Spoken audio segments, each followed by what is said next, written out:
All right.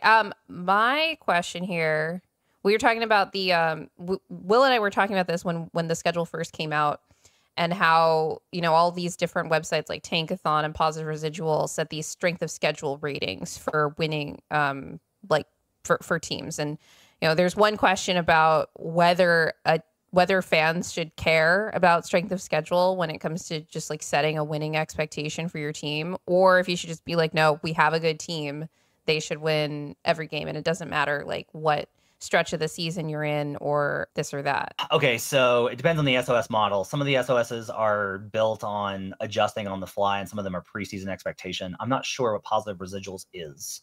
I think it's preseason win total, but that's like largely what it's actually been proven kind of be the best way to do it, is like just take the win total of these teams. Don't take the prior season wins. Take whatever they're expected to win this year. It's a market expectation that's adjusted for opinion from people betting, and it's a really good way to actually get an estimation of it. And there's different numbers on there. Tankathons is really good for showing you the current, hey, like by mid-season, this is like what you've got the rest of the way from where they're at this season, like how good they are now. It does kind of depend on, you need to look at each site, you need to evaluate what it says about the SOS model before you kind of go off of it.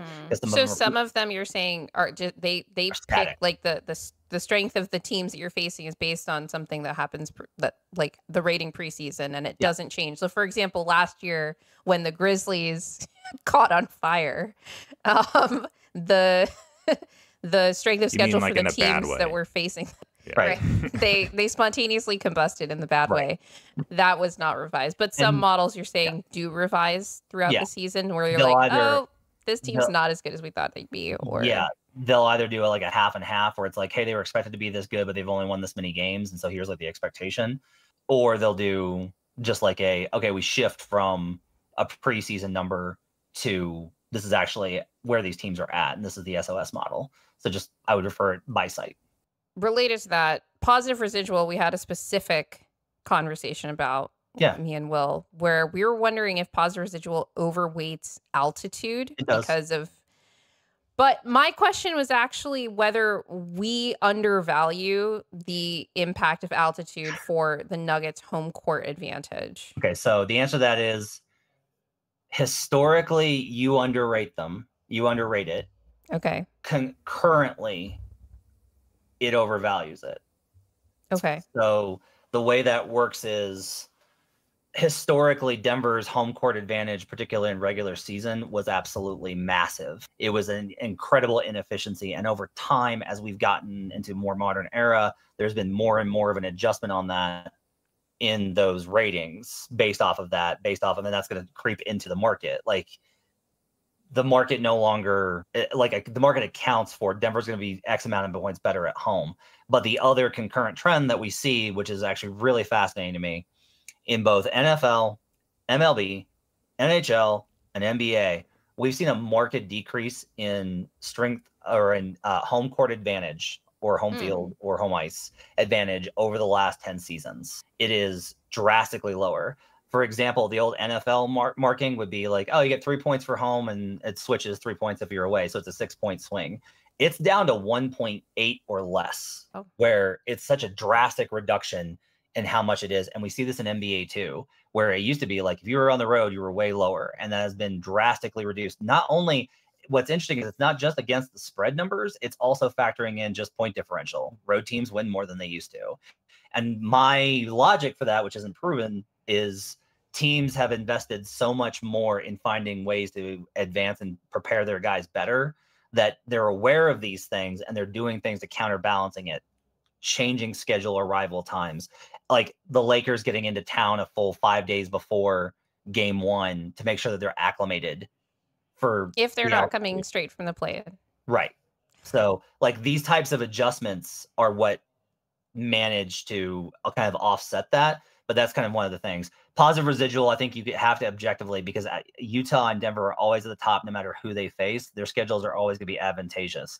At the same time, you ask any player at the end of here's the best example I actually have of this is anecdotal.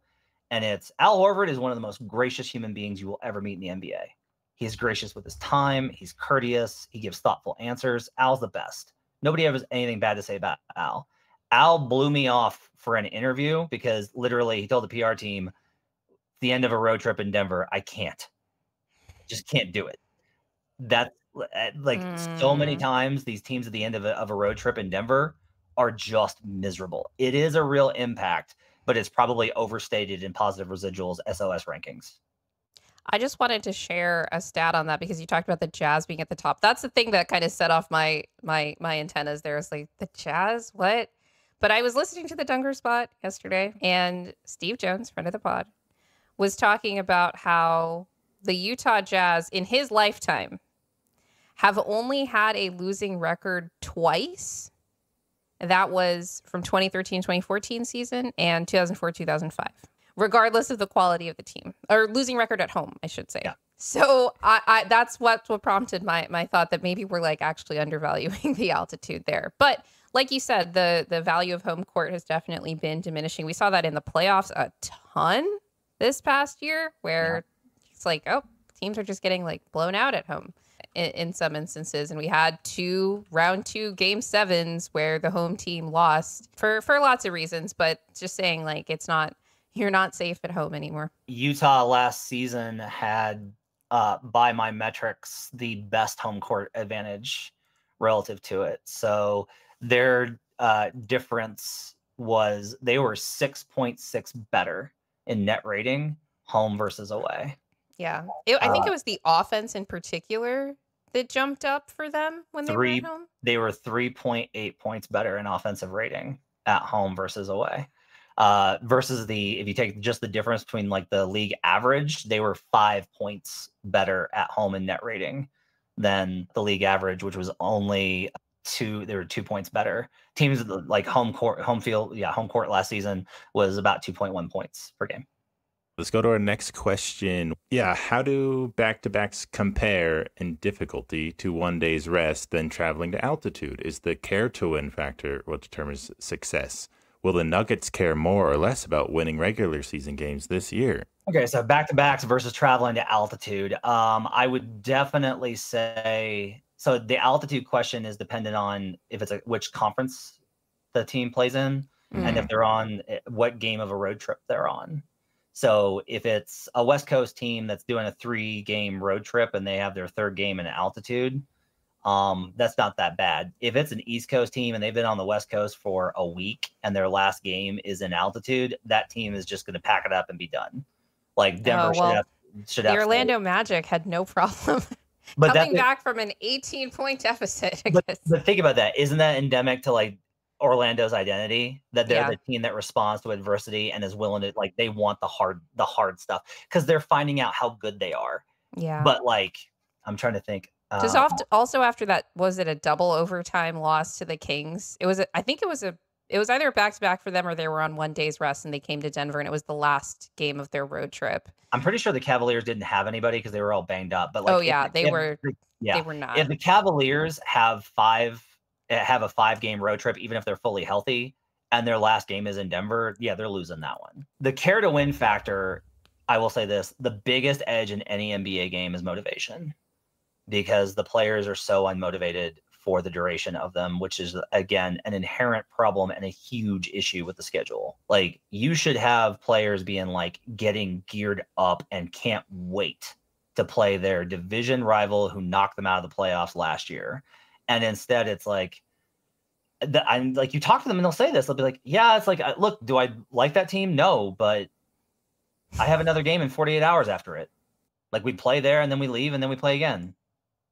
That's like the life. And that's a huge problem. That's not how sports should be. It should not be how this is. Motivation is like a huge factor. One of the ones I liked was like LeBron at one point, I don't remember what the exact record was. He had a huge winning streak versus Tobias Harris, because Tobias, one of the nicest, kindest, sweetest dudes in the league, said something his rookie season to LeBron and pissed him off. LeBron had a vendetta against Tobias Harris, and it wasn't beneath him. They got into it, and he came back and like won that game, and then there was like it was like LeBron versus Tobias Harris for a while, just like destroying any team that Tobias was on. of all the people. So yeah, it's like motivation is just always going to be a huge factor in these types of things. It's the biggest factor because in an 82 game season, you're not going to have motivation most nights. Draymond Green's talked about this. You think that with he said, quote, if you think with my engine, I'm going to get up for the Kings on a Tuesday, and like that's how it is. So anytime that there's they get up for those Kings games now, though. Well, maybe now. I'll also say that. Yeah, they do now. I'll also say this. This is the most impressive thing about Boston.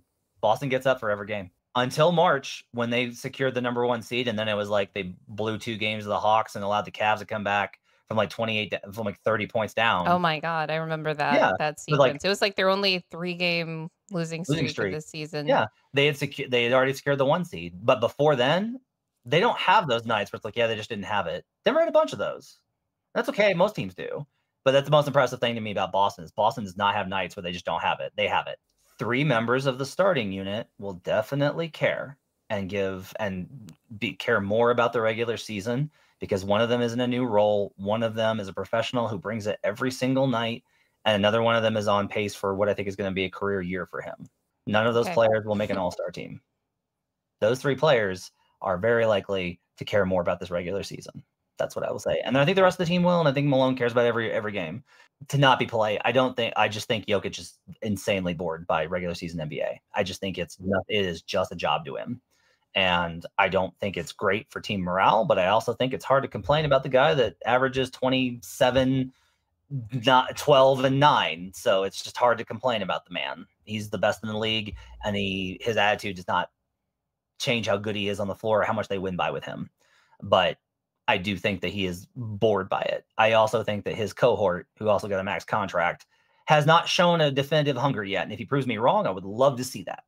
Listeners, please remember to like, subscribe, hit the notification bell on YouTube. We're trying to get to 1K subs, so please subscribe if you like what you heard on today's episode.